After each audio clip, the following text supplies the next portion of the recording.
A partir de que hai que configurar goberno. A exposición pública de Pablo Iglesias non era a mesma que a exposición de Alberto Garzón, que Alberto Garzón sí que, polo menos, polo feito de ter unha dimensión máis pequena... Pero ti de quen vas? Non, pero eu digo a exposición. Non é o mesmo unha persoa que poñemos 2 deputados para unha configuración dun goberno que unha persoa que por 40. A exposición pública, dende logo, sí que creo que na exposición pública do 20D ata aquí.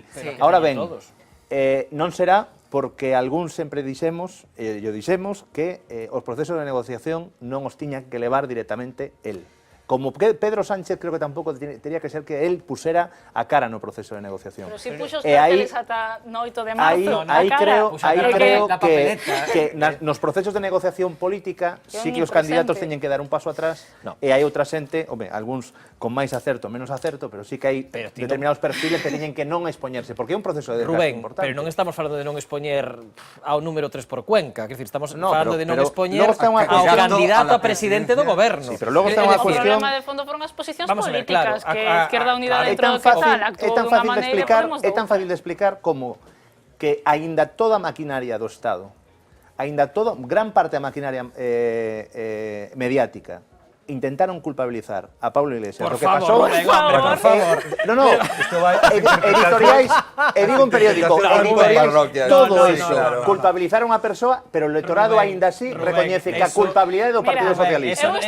Aínda con todo iso, a culpabilidade do Partido Socialista. Eso non o crees. Quero dicir, vamos a ver. O electorado non culpabiliza. Pablo Iglesias non está baixo en todas as enquisas, e unha constante nunha de sondaxe, en todas, é o líder político peor valorado, e non polo conxunto de votantes, incluso polos propios votantes é o líder político peor valorado. E non é porque teña unha exposición mediática determinada, que a teñen todos, é polos posicionamentos políticos que mantivo e pola súa actitude tamén durante todo este tempo. Pero o electorado non di eso. Esta enquisa non di eso. Esta enquisa di que Pedro Sánchez é o que non facilitou un goberno de esquerda. Non, evidente. Pero, Rubén, estamos falando da imaxe do candidato. Despois, a pregunta que facía Fernanda, Unidos Podemos é consciente diso, e de feito levan dicindo desde o primeiro día públicamente que van facer campañas separadas. Alberto Garzón non se vai mesturar con Pablo Iglesias nos mítines prácticamente. Os logos nin siquiera, o logo é unificado máis que o corazón, o demais vai todo separado. Queredes que houve unha campaña mediática contra Pablo Iglesias? Ahora remato. Evidente que me encantaría que algún candidato deste país se intentara sacar ata súa vía. Hai un problema, podedes esconder a Pablo Iglesias, pero o problema é que Alberto Garzón é o número 5 por Madrid e Pablo Iglesias é o número 1 candidato a presidente do goberno. Por tanto, por moito que o escondas, ao final ti estás votando un presidente do goberno. E hai unha cosa que din as enquisas, que é Pablo Iglesias, no hipotético caso de que haxe un goberno alternativo do Partido Popular, Pablo Iglesias é o máis rexeitado para poder encabezar ese goberno. En eso, unido ao 20% non de abstencionistas, senón de indecisos que hai aínda, e ao 20% de electores que prefieren un goberno presidido, o sea, de coalición PSOE-Podemos, e preguntados por que partido prefiren que encabece ese goberno, a maioría din que o Partido Socialista, eu creo que ese sorpaso que falábamos inicialmente non se vai producir, e non creo que houvese unha campaña contra Pablo Iglesias, todo o contrario, quero decir, creo que hai medios de comunicación estatais que eu creo que foron a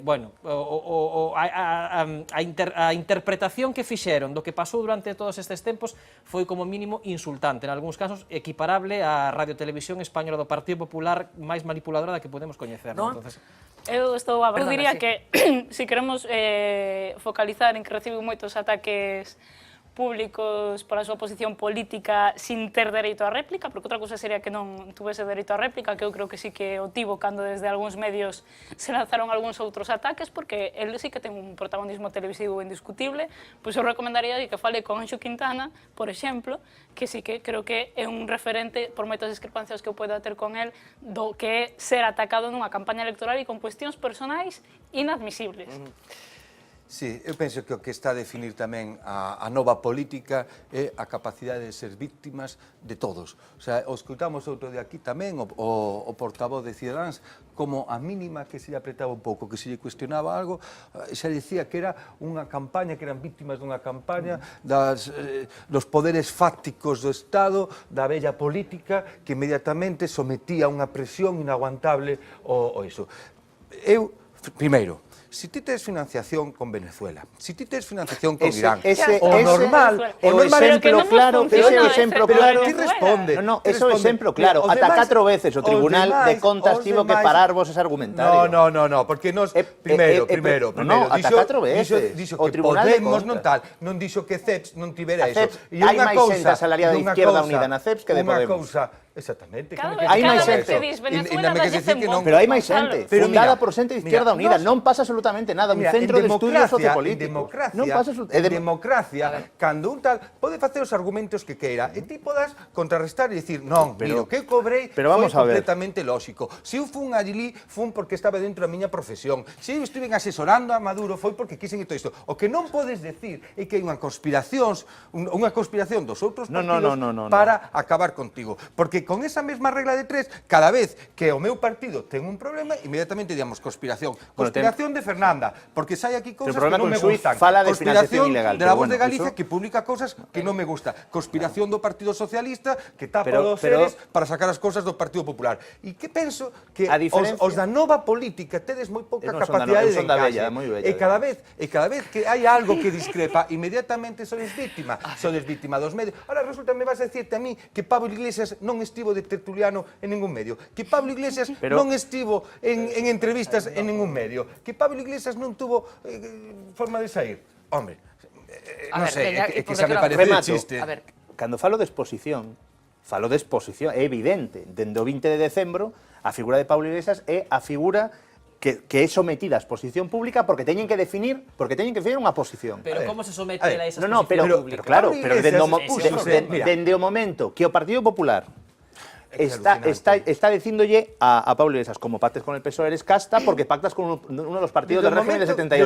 Desde o momento que o Partido Socialista lle dio partido a Podemos, que é un cheque en blanco, porque dende o momento que todo o mundo pivota sobre ti, o Partido Socialista di que tes que apoiar o seu candidato porque o seu candidato é a esquerda. O Partido Popular di que Podemos, como apoio ao Partido... A exposición pública... Hai tres fitos en estes 6 meses que eu creo que nin a maioría dos votantes de Podemos respaldan iso. De feito, Pablo Iglesias logo modificou. É dicir, hai, primeiro, como se dixeriu o resultado electoral, non, con toda esta historia dos grupos parlamentarios, e si no tal, o menos importante. Segundo, debate de investidura de Pedro Sánchez. A intervención de Pablo Iglesias foi insultante, pero non para o Partido Socialista, que dixo todas aquelas porquerías da Cal Viva e todas esas sinvergonzonerías que se fixeron en sede parlamentaria, pero non para votantes do Partido Socialista, para inmensa votantes de Podemos e para os ciudadanos deste país. E terceira cuestión, cando se vai ás audiencias co rei e sale proclamando o seu goberno, erexíndose en vicepresidente dese goberno e casi ofrecéndolle a Pablo Iglesias a ver, decías no, pero rápidamente, porque quero compartir con este pecado. A ver, por favor, a ver, totalmente de acordo, pero dende o minuto 1 se avisa por parte de Izquierda Unida e por parte de Podemos que se explore un acordo de esquerda e que logo se explore... Perfecto, pero xa non estamos nese escenario. Ese mismo Pablo Iglesias, que actuou mal e que foi rexeitado polos seus votantes, xa che deixo ahora mismo, vai ser o Pablo Iglesias que un votante galego que lle vota en Marea vai a votar para ser presidente do goberno. Brevemente, porque quero compartir unha enquisa que fixemos hoxe precisamente preguntando por Pablo Iglesias. Pobre Pablo Iglesias, que está tan reprimido polos medios de comunicación que dedicou a réplica do segundo intento de Pedro Sánchez a falar de la sexta e de se xuntaba dos diputados ou se non, porque lle importan tan pouco darlle solucións reais a este país comprometéndose con algún tipo de goberno que se dedica a iso. Los impuestos. Rajoy subió impuestos, no los bajó. De hecho, el IRPF que hay actualmente aún está por encima de que teníamos con Zapatero. Y también subió el IVA. Es decir, te puede gustar más o menos, pero esa es la realidad. Por otra parte, plantear que una bajada de impuestos no conduce a ningún sitio. Vamos a ver, sí que es cierto que en el mes de enero se bajó la recaudación, de hecho se bajó un 3% de recaudación. Pero también es cierto, hay que decirlo, que se incrementó en un 2% la base sobre la cual se aplica. Es decir, no estamos planteando... Claro, hay más gente pagando, con lo cual hay una base mayor. Entonces, eso es lo que tenemos que trabajar y veremos realmente bien, veremos realmente cómo crece la base, que es la gran pregunta, a final de año. Os países máis desenvoltos do mundo son exactamente os mesmos que teñen os tipos impositivos máis altos. E os países máis pobres do mundo son os que teñen os tipos impositivos máis baixos. Dinamarca, Alemania, Suecia, esos son os que teñen os tipos impositivos do LPF e dos ODEs máis elevados. Existe unha relación directa. Segundo, España ten unha presión, uns ingresos públicos sobre PIB que está 9 puntos por debaixo, da media Unión Europea. Por lo tanto, a nosa marxen para converser hacia aí é enorme, e iso implica, como ben decías tú ao principio, ampliar as bases fiscais. Hay elementos en el programa del PSOE que a mí me parece que incorporan modernidad fiscal. O sea, como por ejemplo, el rediseñar el IRPF para que coja la renta global que tiene el individuo y no solamente las rentas del trabajo. Sino que también, digamos, que es otro punto enormemente importante, las plusvalías de los fondos de inversión. Es decir, que hay muchísima gente que está acumulando en los fondos de inversión cantidades gigantescas de plusvalías que mientras no se hagan efectivas no pagan impuestos. O sea, esas otras medidas que en principio desde fuera parece que estarían destinadas a profundizar en el Estado social, darle un poco de oxígeno a todas las personas que se han quedado descolgadas como consecuencia de la crisis, ¿te parecería peligroso? No necesariamente. Por ejemplo, se habla ahí de los, contado de otra manera, de los 400 euros para la gente que se le acaba el seguro de desempleo, sí. Que es el famoso renta mínimo vital. Yo eso lo veo. Lo que no veo, digamos, es la expansión del salario mínimo. Es más, hablando de socialistas, Mitterrand lo hizo en el año 81 y a los 6 meses tuvo que meter la marcha atrás porque la industria alemana vendía más en Francia que la propia industria francesa. ¿Venancio? Mira, yo creo que somos el único país de Europa que no hizo una reforma de los municipios, una fusión. Es más, la mayoría de los países han hecho ya 2 rondas. Por lo general, lo habitual es que hiciese esta reforma en los años 50 y en los 70-80 hicieron una segunda ronda de fusiones. Nosotros todavía no hemos comenzado con la primera ronda de fusiones. ¿Y lo veremos? Pues está muy complicado que lo veamos, porque yo creo que los líderes políticos están atemorizados con que los alcaldes de los lugares pequeños los tumben en un congreso nacional, ¿no? ¿Sería mucho más eficaz la administración con esa reducción o también es uno de los mantras que nos aferramos a él pero que tampoco significarán grandes cambios? Bueno, vamos a ver, yo creo que hay un tema que es como cuando hablamos de austeridad, al final la austeridad que es un sentimiento, ¿no? Uno es austero, uno es austero. Y lo es hasta para pagar un café, que mejor paga 1 euro y no paga 1,20. Bien, yo creo que ocurre algo parecido. Si tenemos que entrar en una política de austeridad, y a veces estamos obligados a hacerlo, no tiene ningún sentido que por unos lados hablemos de eficiencia máxima y por otros lados asumamos municipios de 1000 habitantes o de menos. Creo que hay algunos de 1 habitante y se mantiene la figura. Es decir, lo normal es que hubiera como mínimo una entidad mínima pues de 15.000 o de 20.000. ¿Cuánto supone esto? Hay estudios que hablan de unos 8.000 millones de euros.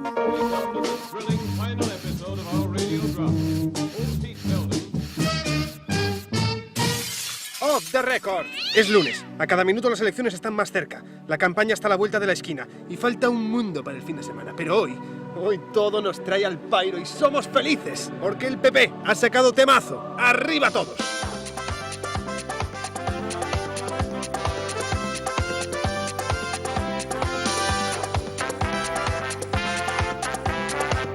A ver si aprenden el resto ya, hombre, que nos tienen fritos en el PSOE con el himno ese moñas que tienen.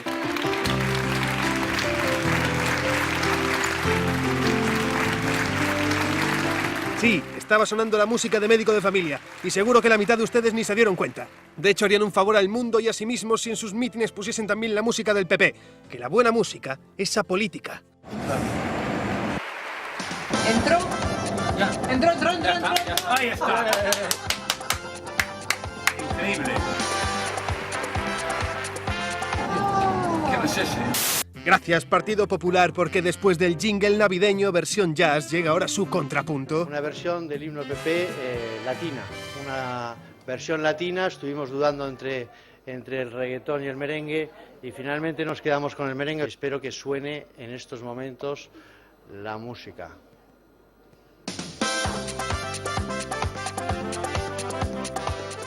Oye, a ver qué pasa con esos periodistas, que no se les sube la bilirrubina con este temazo, ¿o qué pasa? ¿Es que el único que tiene sangre en ese cuerpo serrano es el señor Moragas? Claro, si eso es lo normal. Sientan el ritmo como hacen los más grandes. Qué arte, muchachos. Y porque las elecciones son en junio, que llegan a ser en pleno agosto y en el PP hubiesen apostado por un rollo latino, más latino, latino de verdad, que el veranito pide pachanguero. Espero que os guste, muchas gracias por vuestra atención y espero que suene en estos momentos la música. Si te invito a una copa y me acerco a tu boca, si te robo un besito a verte no has comido, ¿qué dirían si esta noche te seduzco en mi coche? Solo esperamos, y porque aún nos queda algo de fe en la humanidad, que este pedazo de tema se haga viral. Si lo consiguió el Harlem Shake, el contraste entre la versión jazz y el merengue guasón también pueden hacerlo.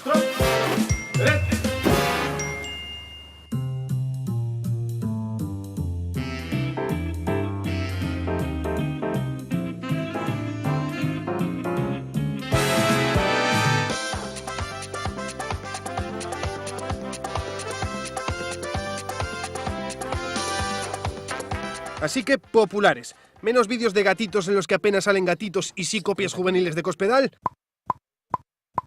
Y más poner a bailar al personal, que eso lo hacen como nadie.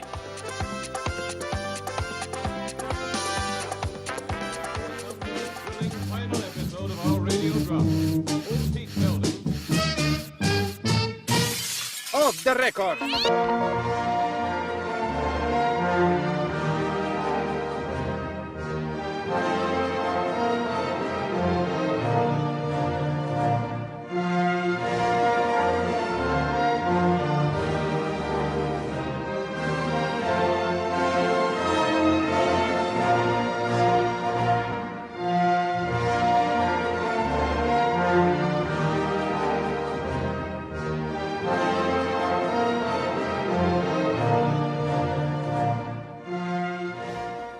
Comunismo e socialdemocracia deben ser incompatibles porque, primeiro, ningún país socialdemócrata derivou en comunista e, ao revés, ningún país comunista adopta de novo, se queda en socialdemocracia, senón que busca cousas novas. Hasta o punto, por exemplo, países como Hong Kong, gobernados partidos comunistas, é a día de hoxe o país máis capitalista de la Tierra, con todos os índices, económicos, dice todo eso.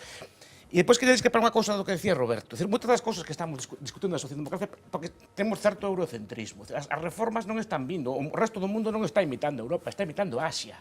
Está imitando os modelos de Hong Kong, de Singapur, de Taiwán, tipo de cosas. Por exemplo, estamos jogando o fútbol cun país, por exemplo, como Georgia, antigo comunista, que está tendo as reformas de saúde, de privatización da saúde máis ambiciosas do mundo, de volver a sociedade civil ou a economía. Dicir, todos os modelos, por exemplo, están vindo de Asia, están vindo da India. Por exemplo, o Estado de Kerala, por exemplo, está innovando absolutamente todos os sistemas de sanidade do mundo. Está ofertando seguros de sanidade privadas a 20 céntimos para cada persona. Por decir, os hospitales SETI, por exemplo, ese tipo de cosas están sendo invitados en Europa. Os sistemas de pensións, por exemplo, asiáticos, son os que están sendo copiados en moitos países de América Latina. Non son os modelos de pensións vellos, de reparto, que só lo quedan en España en 4 ou 5 países máis. Porque a propia Suecia privatizou boa parte do sistema de pensións. Entón, este debate, tía, onde crees que, o sea, como vai acabar? É un debate vello de europeos, a ver si pensando que Suecia, Noruega, Dinamarca son todos eles, incluído Finlandia, todos eles máis libres económicamente que España. Con datos na man, con datos de Producto Interior Bruto, con datos de desregulación económica, son todos eles países máis libres económicamente que España. España debe estar máis libres económicamente, máis liberais. Pero máis equitativos tamén. Porque funciona con un sistema de impostos, pero económicamente, por exemplo, despido libre. Porque ten unha historia socialdemocrática moi longa. Bien, deixame acabar un momento. Que español aceptaría o copago sueco, por exemplo? O, por exemplo, depende do que ingreses, supoño. Quen acepta que español aceptaría eso, se vería unha regresión. Quen aceptaría o cheque escolar que hai en Suecia? Quen aceptaría os cheques sanitarios que hai en Suecia? A lavandería, unha sola lavandería comunitaria na casa. El consenso socialdemócrata es la intervención del Estado en la economía. Esto es básicamente lo que define al consenso socialdemócrata, es decir, que frente a la teoría de los liberales, que comienza con Adam Smith, con Ricardo, etcétera, de que del laissez-faire, laissez-passer, aquí no hay que intervenir, libre juego de las fuerzas económicas, esto se regula solo y con una especie de darwinismo social, los que no saben caerán en el camino y los que son fuertes resistirán. Frente a eso, de manera muy especial como consecuencia de la gran crisis que se produce en la Primera Guerra Mundial, se introduce una idea que Keynes esto formulará después en Estados Unidos, que es, mire, hay que intervenir en la economía. El Estado tiene un papel en la economía. No puede ser, como decía criticándolo, me acuerdo del socialdemócrata alemán, Lassalle, un mero vigilante nocturno. El Estado tiene que ser algo más que eso. El Estado tiene un vigilante nocturno. Tiene que ser un activo participante en la superación de las desigualdades. Lo dice muy bien nuestro artículo 9 de la Constitución cuando habla de que el Estado tiene que superar las diferencias entre los ciudadanos. O sea que nuestra Constitución sería socialdemócrata. Nuestra Constitución tiene una influencia extraordinaria del pensamiento socialdemócrata. La cláusula del artículo 9 se llama, en concreto, se conoce entre los especialistas como cláusula Lelio Basso, porque el diputado que la introdujo en la Constitución italiana, de la que está copiada, era un diputado socialista muy conocido, que había participado en la Resistencia, un gran socialista e un gran demócrata, que se chamaba Lelio Basso. A volta está na caída do ano 89. A ver, a mí me gustaría falar, porque estuvo moi ben a presentación que nos fixeron, na carga do pasado. Es decir, o pasado é unha carga que levamos, e nos podemos desfacer dela ou non.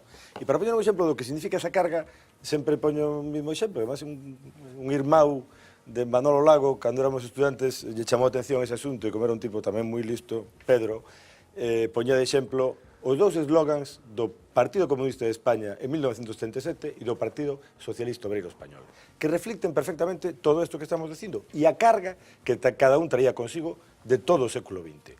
O do Partido Comunista de España era, estou falando do ano 77, 77. Antes de eso, socialismo en libertad. Sí, socialismo en libertad. E o Partido Socialista decía, socialismo es liberdade. E esa diferencia é unha diferencia que non podía pasar desapercibida a ninguén. E querían decir dúas cousas radicalmente distintas. E un decía, veño de onde veño, pero a ver se cambio.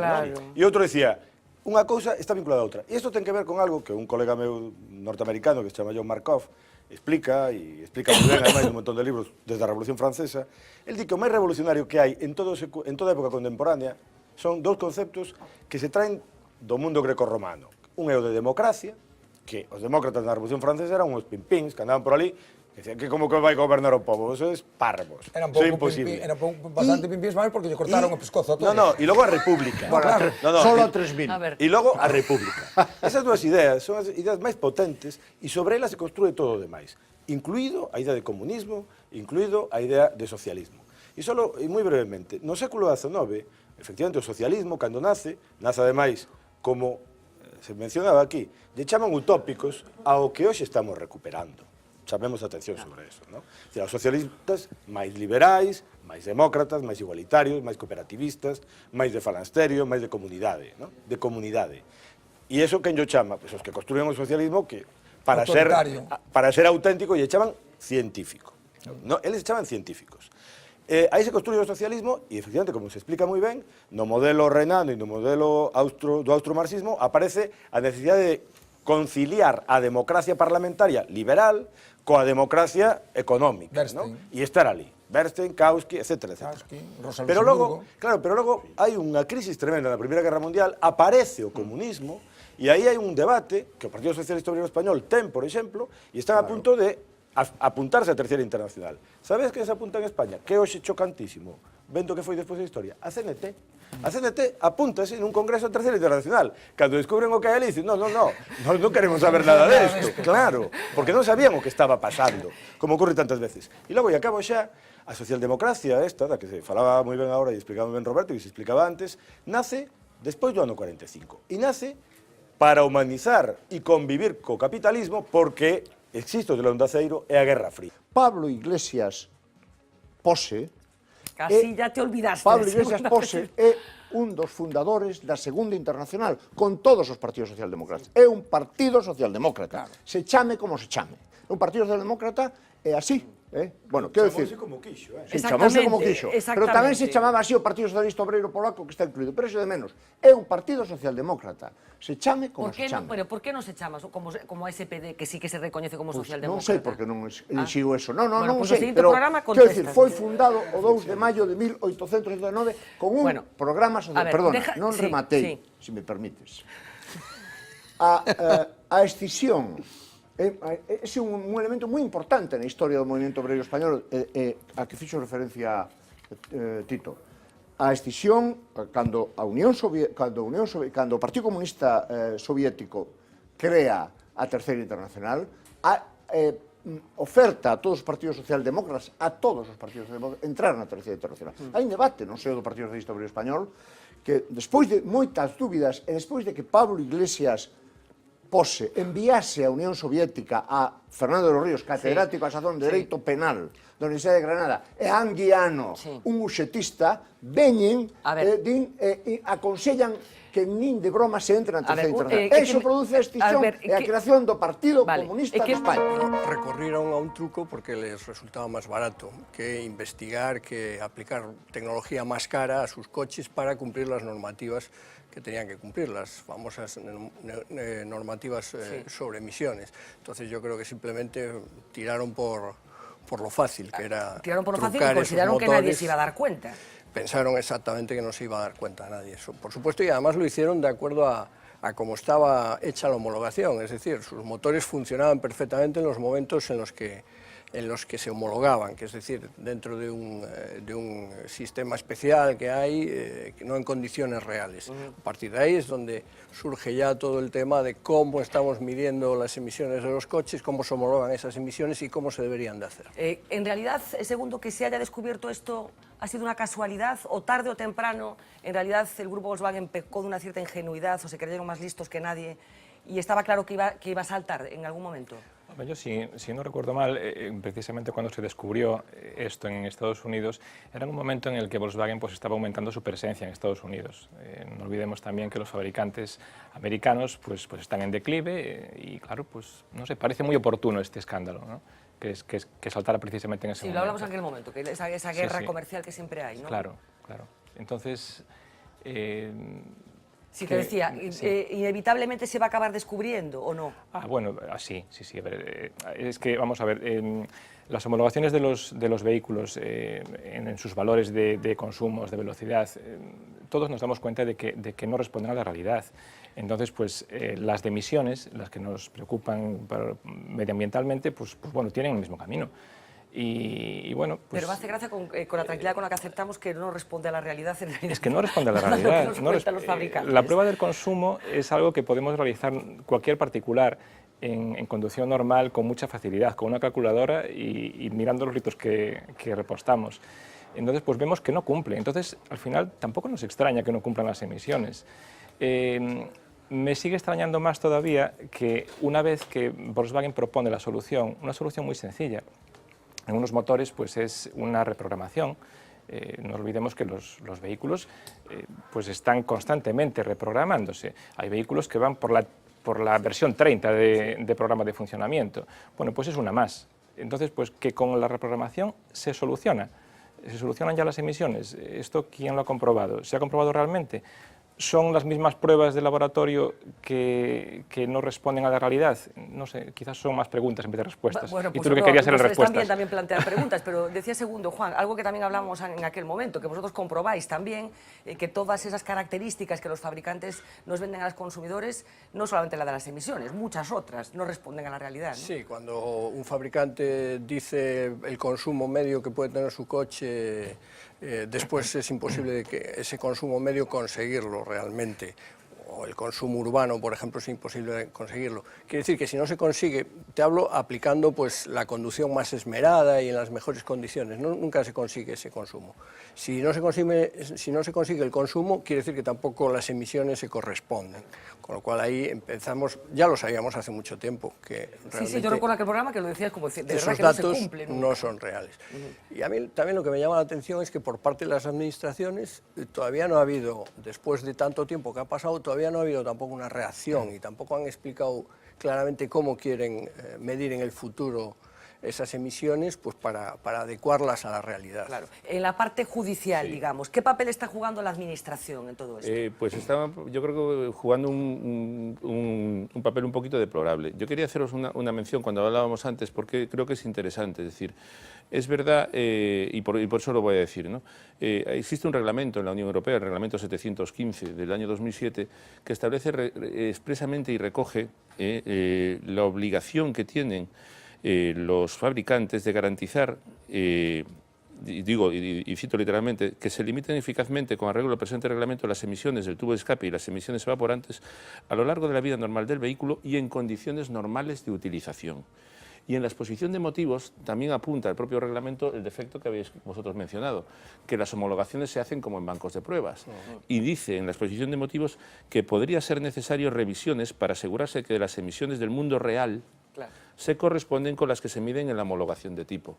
Que yo creo que ese es el avance que tiene la EPA norteamericana, que hacen que las emisiones se midan más en el mundo rural que en un laboratorio. Que en nuestro laboratorio, ¿no?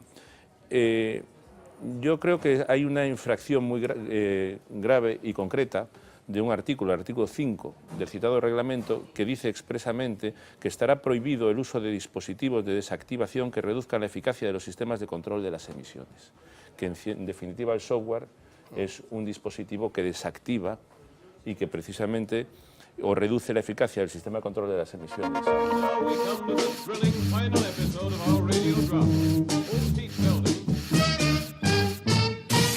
Off the record. Esto de la tiranía de los asesores políticos ya se está pasando de castaño oscuro. Que vale que, como se desvela hoy en el famoso debate, a Pablo Iglesias le sugiriesen a toda costa sentarse en el ala izquierda de la mesa, por aquello de la ideología y tal. Pero te digo, menos mal que renunciaron a eso de arriba y abajo a tiempo, que si no la cosa iba a ser bastante más incómoda. Vale que le recomienden cuidarse la coleta, que sea amable, que lleve camisa azul. Pero es que al bueno de Iglesias también le pidieron, y ojo que esto es en serio, que mira, que si fuese posible, a ver si en vez de los 75 pestañeos por minuto que suele hacer, a ver si lo puede bajar hasta los 45. ¿Pero esto qué es? ¿Pero esto qué es? No sabemos qué es, pero esto no es serio. Miren Pujol, 20 no sé cuántos años de presidente y toda la vida mandando mensajes cifrados a través de sus ojos y nunca pasó nada. Es la mejor máquina de cifrado de la historia y la usan para todas sus comunicaciones. Todos piensan que Enigma es indescifrable. M. S. A. C. Sí. Heil Hitler. Quede claro. Es como si le decimos a Rivera: mira, majo, contrólate las glándulas sudoríparas, que te están saliendo unos camachitos que no veas. Pues no se puede, son cosas imposibles. Y además nos impediría poner la cara del líder de Ciudadanos en el cuerpo de Camacho en el famoso Mundial, y eso nos encanta. Por cierto, qué maldad y qué veneno tienen dentro los periodistas, es alucinante. El senyor Évole va treure l'aire acondicionat durant els 90 minuts de la gravació. A tu et sembla normal, això? Tu, com a periodista professional, bon professional... Està afirmant o insinuant que Évole anava a favor d'Iglesias? No, jo poso els fets sobre la taula. Raza mala. Pero en cualquier caso, a que nadie le pediría a Rajoy que cuando aplaude, por favor, no coja aire como si fuese un apneísta. O que en su defecto, cuando aplaude, no saque la lengua a pasear. Es que son cosas imposibles. Por eso, naturalidad, hombre. Si tanto queremos parecernos a Europa siempre, pues miremos a Europa y aprendamos. Que eso de los parpadeos es como decirle a Juncker que no se tome un par de cacharros antes de las reuniones de la comisión. Sí, ya, para luego perdernos los mamporros. Pero también hay besitos, ¿eh? Y con total naturalidad, él también se preocupa por la vestimenta, en plan... Mira qué corbata bonita. Se parece un poco a la mía. Vente pa' aquí, que te beso. Tú también tienes una corbata preciosa. Y tú sí, Pras, que no llevas corbata, bribón. Nena, pásame pa' aquí. Es que no se puede ser más natural. Que se lo digan al primer ministro húngaro. Le dictateur arrive, dit-il, et le voici.